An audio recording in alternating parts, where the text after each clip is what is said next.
bem conhecido nosso, que está lá no livro de João, no capítulo de número 14, um texto que nós somos bem familiarizados. Porém, nós vamos ler do versículo 16 ao 31, a promessa de Jesus acerca do Consolador, acerca do Espírito Santo. João 14, 16 a 31. Sentado mesmo como nós estamos, o texto diz: E eu rogarei ao Pai, e ele vos dará outro Consolador, a fim de que esteja para sempre convosco, o Espírito da verdade, que o mundo não pode receber, porque não o vê e nem o conhece. Vós o conheceis, porque ele habita convosco e estará em vós. Não vos deixarei órfãos, voltarei para vós outros, ainda por um pouco, e o mundo não me verá mais. Vós, porém, me vereis, porque eu vivo, vós também vivereis. Naquele dia vos conhecereis que eu estou no Pai, e vós em mim, e eu em vós. Aquele que tem os meus mandamentos e os guarda, este é o que me ama. E aquele que me ama será amado por meu Pai, e eu também o amarei, e me manifestarei a ele. Disse-lhe Judas, não o Iscariotes: de onde procede, Senhor, que estás para manifestar-te a nós e não ao mundo? Respondeu Jesus: se alguém me ama, guardará a minha palavra, e meu Pai o amará. E viremos para ele e faremos nele morada. Quem não me ama, não guarda as minhas palavras. E a palavra que estais ouvindo não é minha, mas do Pai, que me enviou. Isso vos tenho dito, estando ainda convosco. Mas o Consolador, o Espírito Santo, a quem o Pai enviará em meu nome, esse vos ensinará todas as coisas, e vos fará lembrar de tudo o que vos tenho dito. Deixo-vos a paz, a minha paz vos dou. Não la dou como o mundo o dá. Não se turbe o vosso coração e nem se atemorize. Ouviste o que eu vos disse: vou e volto para junto de vós. Se me amasseis, alegrar-vos-ieis do que eu vá para o Pai, pois o Pai é maior do que eu. E disse-vos agora, antes que aconteça, para que, quando acontecer, vós creiais. Já não falarei muito convosco, porque aí vem o príncipe do mundo, e ele nada tem em mim. Contudo, assim procedo, para que o mundo saiba que eu amo o Pai, e que faço como o Pai me ordenou. Levantai-vos e vamos daqui. Amém. Que essa palavra possa falar aos nossos corações, né? Nossa reflexão de hoje, eu trouxe esse texto porque é um texto em que o Senhor Jesus ele faz uma promessa especial, uma promessa grandiosa para a gente. É a promessa do Espírito Santo, irmãos. Quem seríamos nós se nós não tivéssemos o Espírito Santo? O Espírito Santo, o que Jesus o intitula, o chama aqui de o Consolador, já fazendo referência ao seu papel, né, ao que ele vem fazer por nós. O Espírito Santo de Deus, ele é o próprio Deus que habita dentro de nós. E como o próprio nome diz, Espírito Santo, esse Espírito ele é santo. Porque se ele é Deus, ele tem os próprios atributos de Deus, dentre eles a santidade. O Espírito Santo, ele é uma dádiva, ele é um dom. Ele é um dom dado a cada um de nós por Deus. Se nós formos observar, no Antigo Testamento, o Espírito Santo ele era dado apenas a algumas pessoas e de forma momentânea. ninguém tinha o dom, a dádiva de Deus de ter o Espírito Santo direto na sua vida toda. Isso não era concedido. O Espírito Santo, ele tomava a vida de alguém no Antigo Testamento esporadicamente. Por exemplo, no momento em que Davi foi ungido rei, no momento até que Saul também foi ungido rei, no momento que os profetas, os sacerdotes, eles eram consagrados a Deus. Então o Espírito Santo vinha naquela hora, entrava neles e o Espírito Santo fazia ali o propósito de Deus se cumprir através daqueles homens. Tanto que a unção com o azeite, que era algo muito comum no Antigo Testamento, ou com o óleo, ele era a simbolização do Espírito Santo na vida daquela pessoa. Então, no momento em que a pessoa era ungida ou consagrada ali, o Espírito Santo, ele tomava conta da vida daquela pessoa no Antigo Testamento. Já nós vemos que ele atuava de forma momentânea, fazia o seu propósito, depois ali ele se retirava das pessoas. Então, muitas pessoas confundem isso porque acham que no Novo Testamento tem alguma semelhança no sentido do Espírito Santo ele sair da vida do cristão. Já no Novo Testamento é diferente. No Novo Testamento a Bíblia diz que em Efésios 1:13, Paulo diz que quando nós aceitamos a Cristo, tomamos a decisão, nós somos selados com esse Espírito Santo. E ele diz que ele é o penhor, ele é a garantia, ele é o selo. Ou seja, a garantia, o selo, no momento em que alguém recebe, essa pessoa está marcado com o Espírito Santo, testificando que essa pessoa de fato é salva, que essa pessoa de fato recebeu Deus no seu coração. Então, no Novo Testamento nós vemos o Espírito Santo de forma contrária ao Antigo. No Novo, o Espírito Santo fica sempre no crente, sempre no cristão, não é? Sempre na vida dele, até o momento em que Cristo voltar para levar o crente. Isso é uma dádiva de Deus. E o Senhor Jesus, nesse capítulo 14, foram alguns poucos dias antes da sua crucificação. Então Jesus estava perto de ser crucificado e os discípulos já sabiam disso. Ele sabia que iria ser ali também traído por Judas Iscariotes, e ele começa a confortar os discípulos, dizendo a eles que ele iria para o Pai, que ele iria para o céu. O texto clássico que nós conhecemos, a partir do versículo 1, Jesus dizendo, né, não se turbe o vosso coração, creiam em Deus, creiam também em mim, porque na casa do meu Pai há muitas moradas. E ele diz, quando eu for e vos preparar lugar, eu voltarei.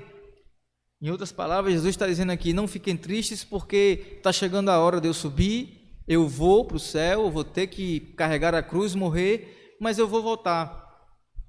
Porém, ele não nos deixa órfãos. Jesus não nos deixou órfãos. Ele deixa essa promessa para a gente, irmãos. Veja que coisa linda.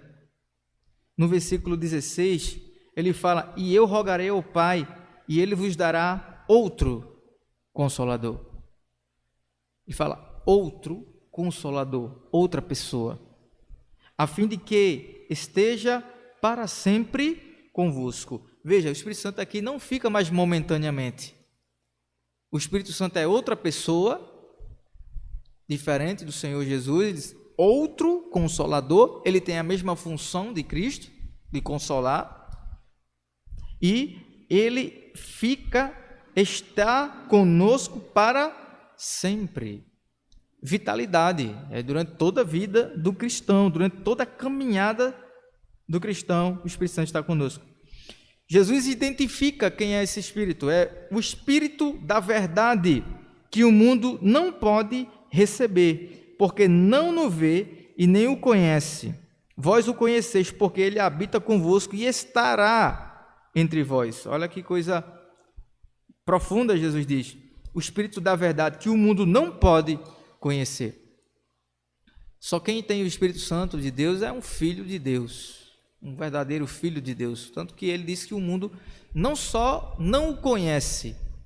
Jesus não diz assim, que o mundo não conhece. Mas Jesus disse que o mundo não pode. Por que ele não pode? Porque o mundo não tem a capacidade de conhecer o Espírito Santo, porque para obter o Espírito Santo, uma pessoa deve ter Cristo como seu único Senhor e Salvador. Quem dá o Espírito Santo, quem deu o Espírito Santo a cada um de nós foi Cristo. Se o mundo não reconhece Cristo, o mundo também não recebe o Consolador, que é o Espírito Santo. E isso é algo muito triste, irmãos, porque a Bíblia diz que esse Espírito Santo ele foi nos dado para o mundo, para que as pessoas do mundo reconhecessem o pecado, a justiça e o juízo e se convertessem nos seus maus caminhos. Então, quando Cristo disse que o mundo não pode conhecer o Espírito Santo, é porque eles não querem reconhecer o seu pecado, não querem reconhecer a justiça de Deus e não querem reconhecer que serão julgados por Deus. Cristo deixa bem claro que esse Espírito é o Espírito da verdade, no verso 17. Nele não há engano, nele não há mentira. Uma pessoa cheia do Espírito Santo é uma pessoa que anda na verdade. Cristo é a verdade. Uma pessoa cheia do Espírito Santo é uma pessoa que anda com Cristo.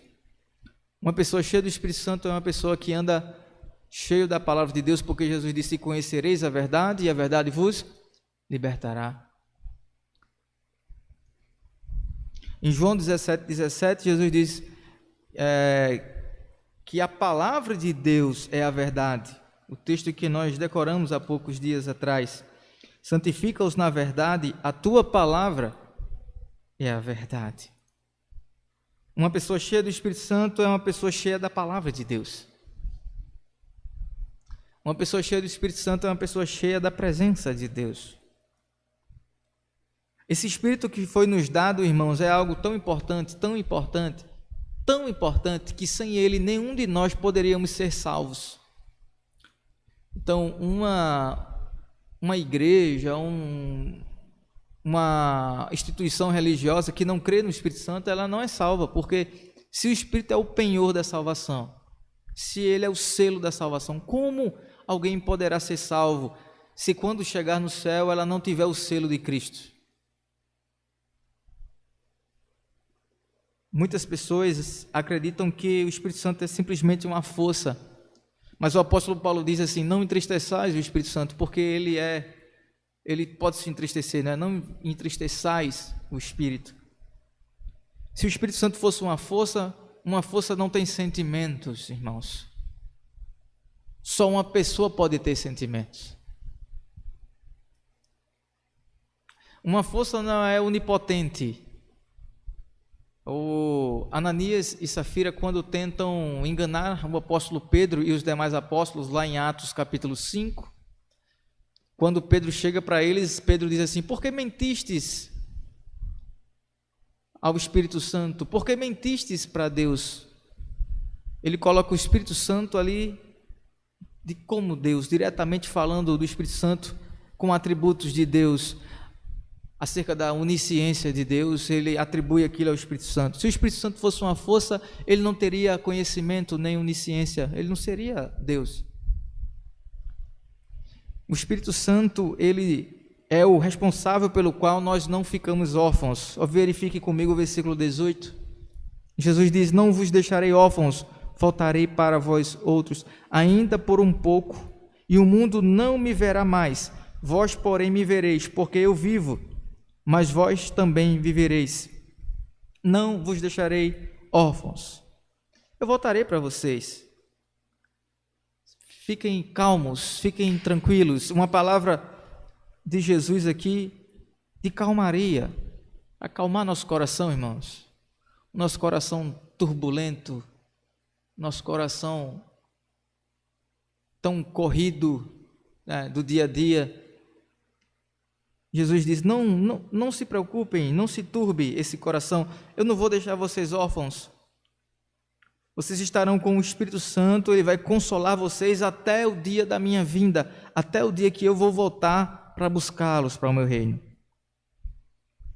O versículo de número 21 diz: aquele que tem os meus mandamentos e os guarda, esse é o que me ama, e aquele que me ama será amado por meu Pai, e eu também o amarei e me manifestarei a ele.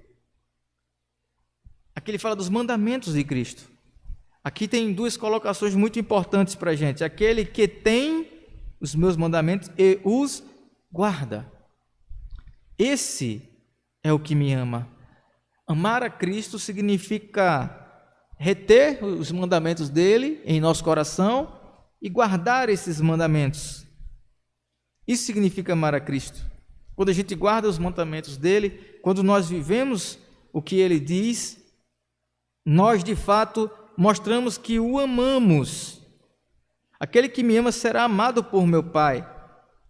E eu também o amarei e me manifestarei a ele. Eu me mostrarei a ele. Eu terei intimidade com ele. Se nós queremos que Cristo se manifeste a cada um de nós, nós devemos guardar os seus mandamentos. Nós devemos ter em nós, cravado na tábua do nosso coração, a palavra de Cristo.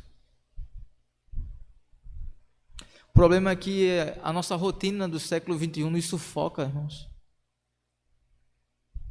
A gente corre tanto que nós não temos tempo para Deus. A gente tem tanta coisa para resolver durante o dia que o Senhor Jesus, muitas vezes, ele fica ali, no canto, deixado de lado. Mas nós precisamos, irmãos, priorizar nosso tempo com Deus. Se nós não priorizarmos nosso tempo com Deus, nós estaremos perdendo o nosso tempo. Nesse momento, quando Jesus faz essa afirmação que vai se manifestar a todos aqueles que buscam a sua palavra, isso desperta uma curiosidade em Judas, que não é, no caso, o Judas Iscariotes. No versículo 22, ele diz: "Da onde procede, Senhor, que estais para manifestar-te a nós e não no mundo?" Então respondeu Jesus: "Se alguém me ama, guardará a minha palavra, e meu Pai o amará. E viremos para ele e faremos nele morada." Eu quero destacar aqui o verbo vir, no versículo 23, está no plural. Aqui Jesus está se referindo ao Pai, ao próprio Cristo e também ao Espírito Santo.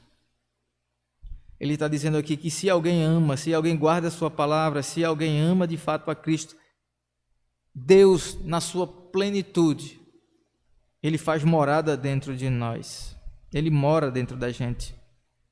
Isso na vida de todo aquele que ama de verdade a Cristo.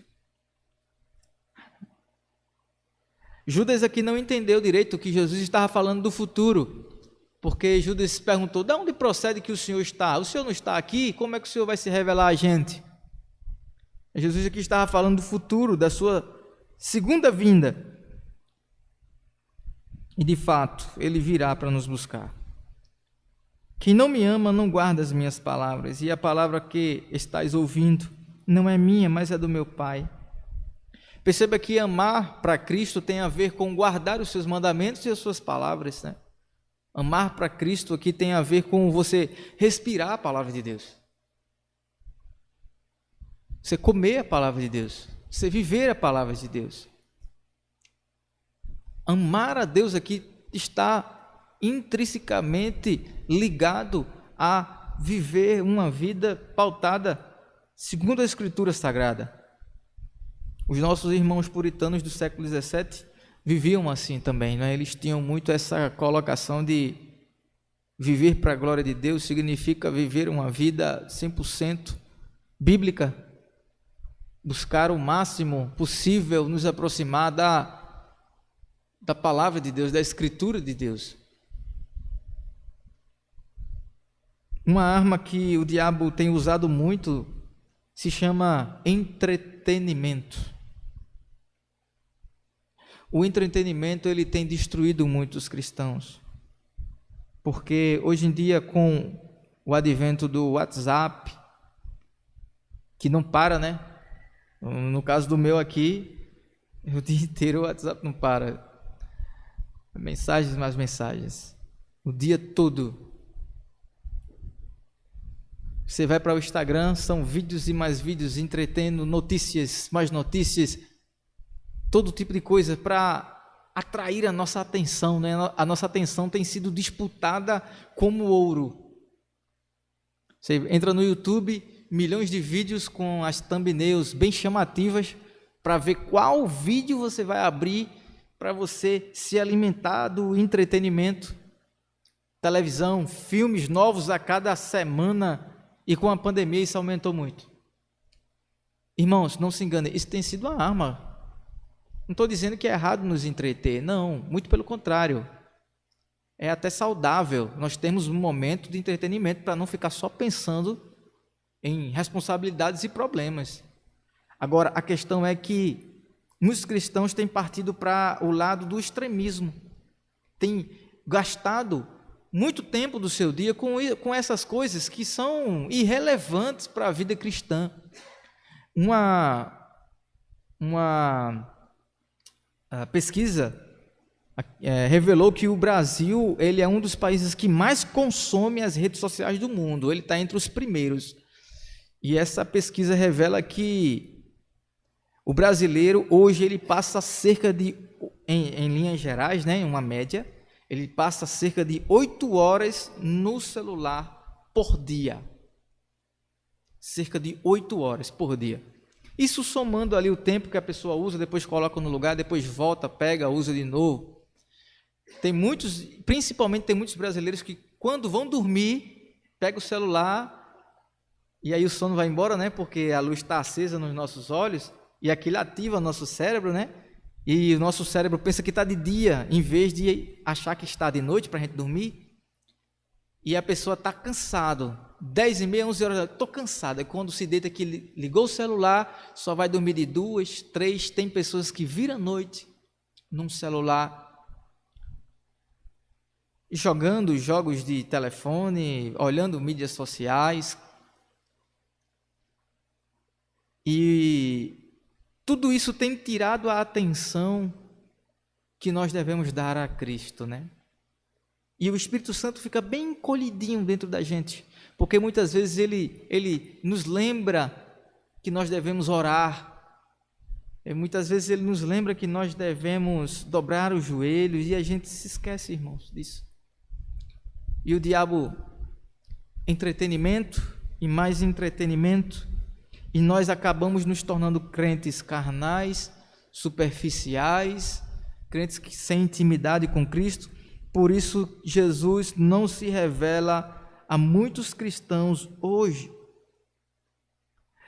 Eu recordo muito da passagem de Moisés, quando ele sobe o monte para pegar ali as tábuas da lei. A Bíblia diz que ele viu a Deus ali face a face, a revelação de Deus ali, 40 dias ali em cima, clamando, orando, falando com Deus. Deus se revela a ele. E quando ele chega lá embaixo, o povo está adorando um bezerro de ouro. E aí eu faço um paralelo para a gente.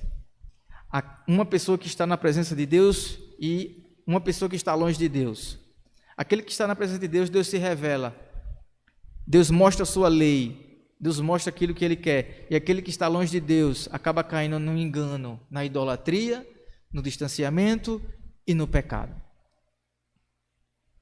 Se o Espírito Santo nos foi dado, é porque nós temos uma arma poderosíssima dentro de nós, que é o próprio Deus, que nos auxilia na nossa caminhada cristã.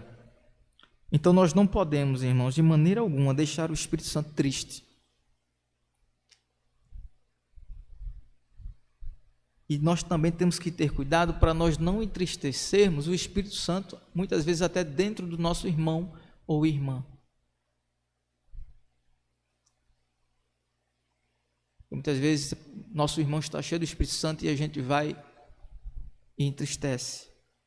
E muitas vezes o Espírito Santo dentro de nós está querendo fazer algo tão diferente, tão novo, querendo nos avivar, e nós não buscamos esse fortalecimento e acabamos entristecendo o Espírito de Deus. No verso 26, Jesus diz: mas o Consolador, o Espírito Santo, a quem o Pai enviará em meu nome. Veja a trindade aqui. A trindade aqui. O Consolador, Espírito Santo aqui, na minha versão, eu acredito que em todas as Bíblias devem estar assim. está com letras maiúsculas. As duas primeiras letras maiúsculas. E de Espírito, S de Santo. Porque aqui ele está falando de Deus. Sempre quando se refere a Deus, letra maiúscula. Mas o Consolador, o Espírito Santo, até a palavra Consolador também está com letra maiúscula, letra C. Por quê? Porque está se referindo ao Espírito Santo. Veja que coisa linda. A quem o Pai, com P maiúsculo, enviará em meu nome, este vos ensinará todas as coisas. Olha o papel do Espírito Santo. Ensinar a nós todas as coisas, irmãos. Ele é consolador, o Pai o envia e envia ele em nome de Jesus, a harmonia da Trindade Santa. Ele vos ensinará todas as coisas e vos fará lembrar de tudo o que vos tenho feito. Se nós cometemos algo contra Deus e nos sentimos mal, isso é obra do Espírito Santo. Se nós erramos em algo e o Espírito Santo acusa, é porque nós, de fato, somos convertidos. Aqui ele fala do papel do Espírito Santo, sempre nos lembrando, sempre nos alertando, sempre nos colocando no caminho. Finalizando aqui já as palavras de Jesus, ele diz: deixo-vos a paz, a minha paz vos dou. Não vos a dou como o mundo a dá. Não se turbe o vosso coração e nem se atemorize. Depois de Cristo fazer tantas promessas para nós, ele fala da paz. Irmãos, porque muitos de nós precisamos tanto de paz, se Cristo já nos deu essa paz. Ele já deu, ele disse: deixo-vos a paz. A minha paz vos dou. Ele já deu. Está dizendo aqui, a paz está aqui. Aí eu faço como os irmãos pentecostais, né? Receba. Mas irmãos, Cristo já nos deu todas as armas, todas as ferramentas necessárias para a gente ter uma vida cristã sadia, pura diante de Deus. E todas essas ferramentas estão na pessoa do Espírito Santo. Eu não dou como o mundo a dar, mas por isso vocês não devem se turbar o coração de vocês não devem se atemorizar. Eu acho muito bonito essas palavras de Cristo, porque ele diz que nós não devemos nos atemorizar, não devemos ter medo, não devemos desanimar, não devemos baixar a cabeça, não devemos voltar atrás, não devemos parar, nós não devemos temer. Quando Deus fala com Josué, ele diz: todo lugar que você pisar, a planta do teu pé, vos será dado. Uma promessa que Deus falou aqui para Josué: como eu fui com Moisés, serei contigo. E Jesus diz para a gente hoje: não atemorize o seu coração, não temas. Ouvistes o que eu vos disse? Eu vou e volto para junto de vós. Se vocês me amassem, alegrar-se-ão de que eu vá para o Pai, pois o Pai é maior do que eu. Então, Jesus está dizendo aqui: se vocês me amam, fiquem felizes em saber que eu vou para a cruz. Porque aqui alguns discípulos não gostaram da ideia de Jesus ir para a cruz. Pedro, por exemplo, né, chega um momento em que, quando Jesus fala de ir para a cruz, Pedro diz a ele: não, Senhor, o Senhor não pode ir para a cruz. E aí Jesus repreende, né, ele vê com o olhar espiritual que aquilo era obra do inimigo. Ele disse: atrás de mim, Satanás. Ele repreende ali, o diabo usando ali a boca do apóstolo Pedro. Também ali os outros apóstolos, entristecidos pela notícia que receberam na última ceia, né, que Cristo iria ser traído, começam a perguntar entre si: quem será, o que será que vai acontecer? E aí, quando eles descobrem que é Judas, vão ao monte do Getsêmani. Cristo lá orando ali, chega Judas e dá um beijo em Jesus. Os apóstolos já estavam sentindo que Jesus ia para a cruz, mas Jesus diz: olha, não fiquem tristes, se alegrem, porque saibam que eu vou voltar para vocês, eu vou buscar vocês. É necessário que isso aconteça. Irmãos, Na nossa vida também é assim, muitas vezes é necessário que nós passemos por momentos de dor, de tristeza e sofrimento, para que Cristo molde dentro de nós a sua personalidade. Se a personalidade de Cristo passou por todo esse sofrimento, da mesma forma nós também iremos passar. Isso é para moldar o caráter de Cristo dentro de nós. E quando isso vai sendo moldado, irmãos, é tão bonito porque a gente vai deixando de ser nós mesmos, né? Renato vai deixando de ser Renato. A personalidade vai se moldando ali, vai se tornando um cristão. Por isso que a Bíblia chama de pequenos cristos, os cristãos, os imitadores de Cristo. Essa personalidade de Cristo, quem molda dentro de nós, também é o Espírito Santo de Deus. Ele vai ali moldando, fazendo da gente como Deus falou com Jeremias, né? Pegando o jarro, pegando o barro ali, fazendo ali, moldando conforme a vontade dele. No verso 29 ele diz: disse-vos agora antes que aconteça, para que quando acontecer vós creais. Já não falarei muito convosco, porque aí vem o príncipe do mundo, e ele nada tem em mim. Contudo, assim procedo, para que o mundo saiba que eu amo o Pai, e que faço como o Pai me ordenou. Levantai-vos e vamos daqui. Cristo termina o seu discurso, aqui em João 14, falando que o príncipe desse mundo iria vir. Ele iria tentar Jesus, ele iria fazer com que Cristo não fosse para a cruz. Aqui nós podemos interpretar de forma errada esse texto. Nós temos uma tendência para interpretar de forma errada.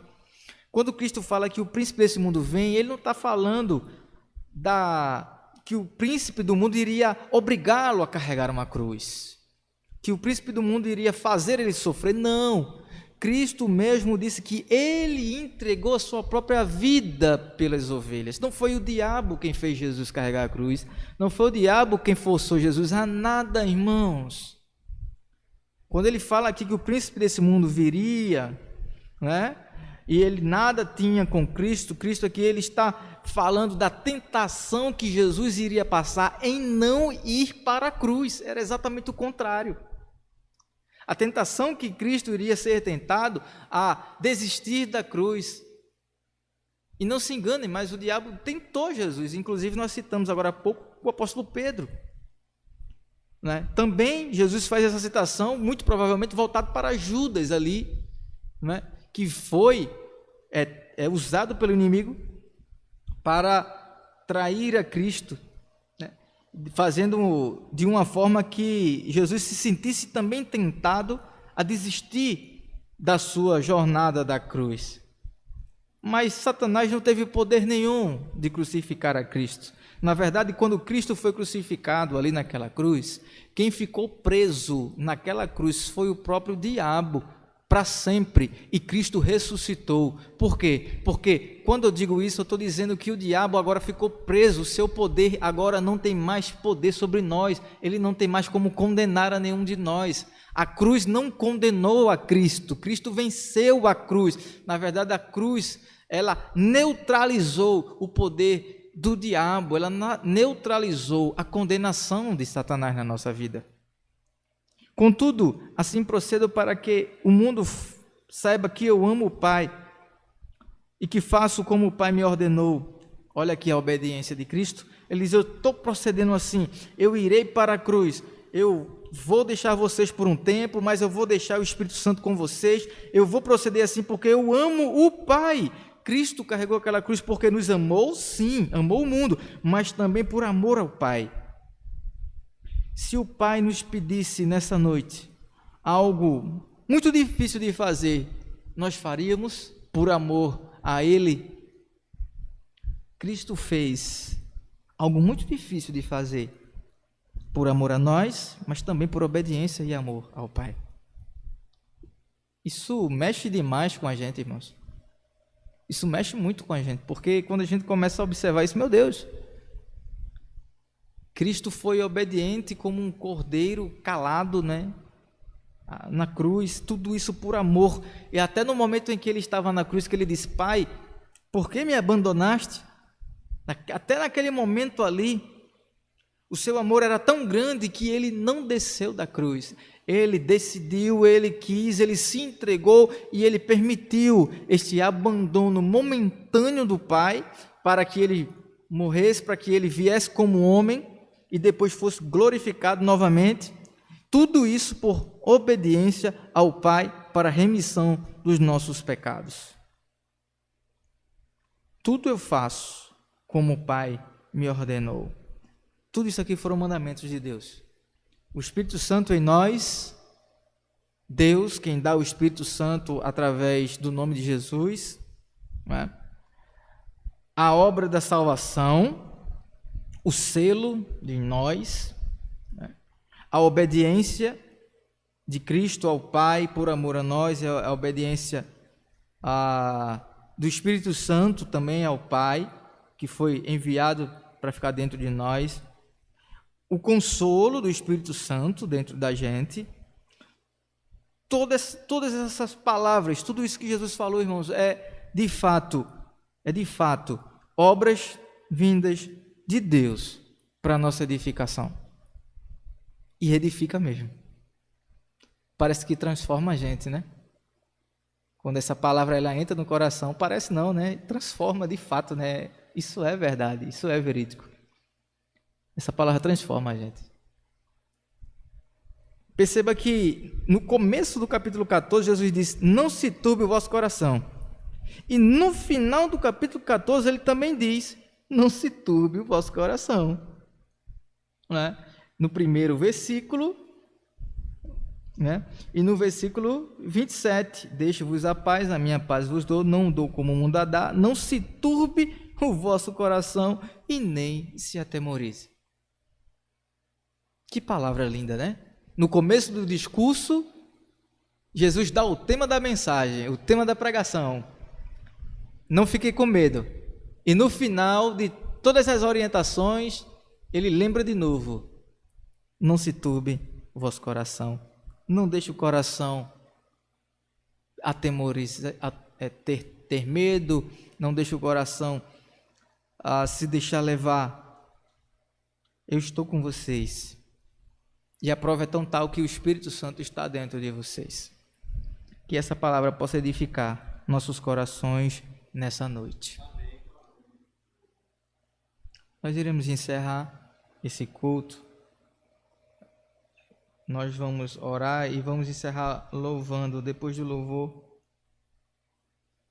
primeiro nós vamos louvar com o irmão de Jair, depois nós estaremos orando e encerrando. Firmeza, né? 366.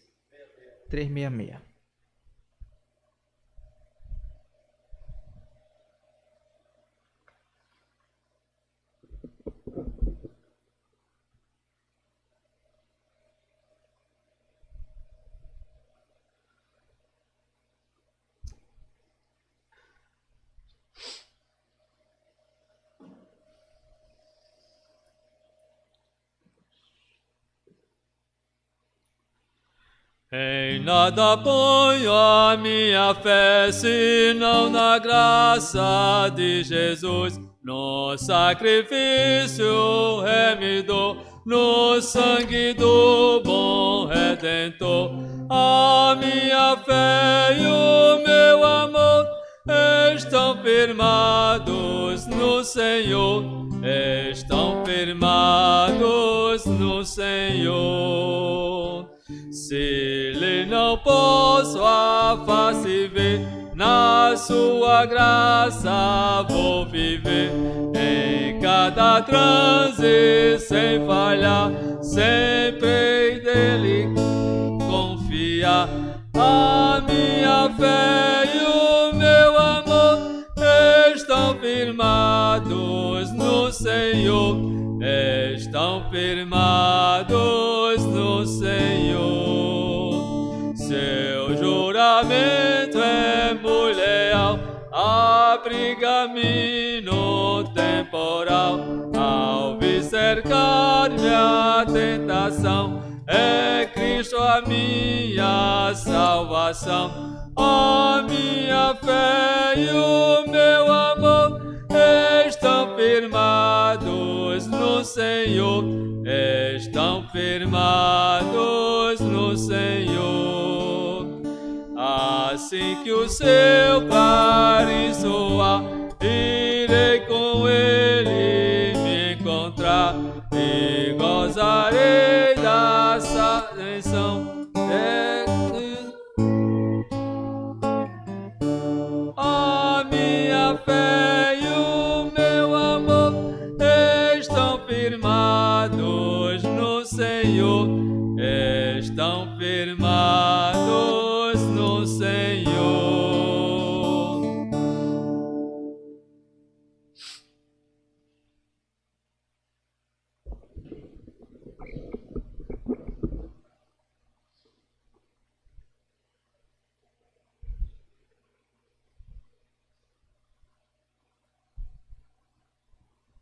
Ficamos de pé, irmãos. Vamos orar, chegando ao final do culto de oração. Queria avisar os irmãos e a igreja que nesse sábado nós teríamos a capacitação evangelística, mas não poderemos ter esse sábado. Vamos remarcá-la porque nós vamos ter a Assembleia da Ordem dos Pastores Batistas do Brasil, Seção Pernambuco, e eu vou ter que estar presente. Então, todos os pastores vão se reunir lá no seminário e a gente vai estar indo para uma cidade agora próxima ao sertão. No momento agora eu não recordo a cidade, mas vai ter lá a Assembleia da Ordem com a eleição da nova diretoria e muita coisa para ser resolvida e a gente vai ter que estar lá.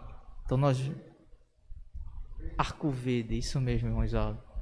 Iremos para Arco Verde, sábado. Aí vai ser o dia todo, vamos chegar só à noite. Então, nós vamos remarcar esse dia aí. Bom, vamos orar. Ó Deus, obrigado, Senhor, por este culto maravilhoso e nós te agradecemos por tua graça e teu poder. Senhor, em nome de Jesus, nos leva debaixo da tua proteção e que o Senhor possa proteger cada irmão e irmã de nossa igreja. Ser principalmente com os que estão doentes, Senhor, os que estão enfermos. Nossa irmã Fátima, os demais irmãos que possam estar enfermos, a irmã Claudete, que fez esse exame agora. Ó Deus, vai abençoando a cada um. E também eu te peço especialmente pelos idosos da nossa igreja, Senhor. Vai de encontro, meu Pai. Cada idoso, cada idosa da tua igreja. Vai abençoando. Obrigado por tudo. Nos dá uma noite de paz em Cristo Jesus. Amém. Amém.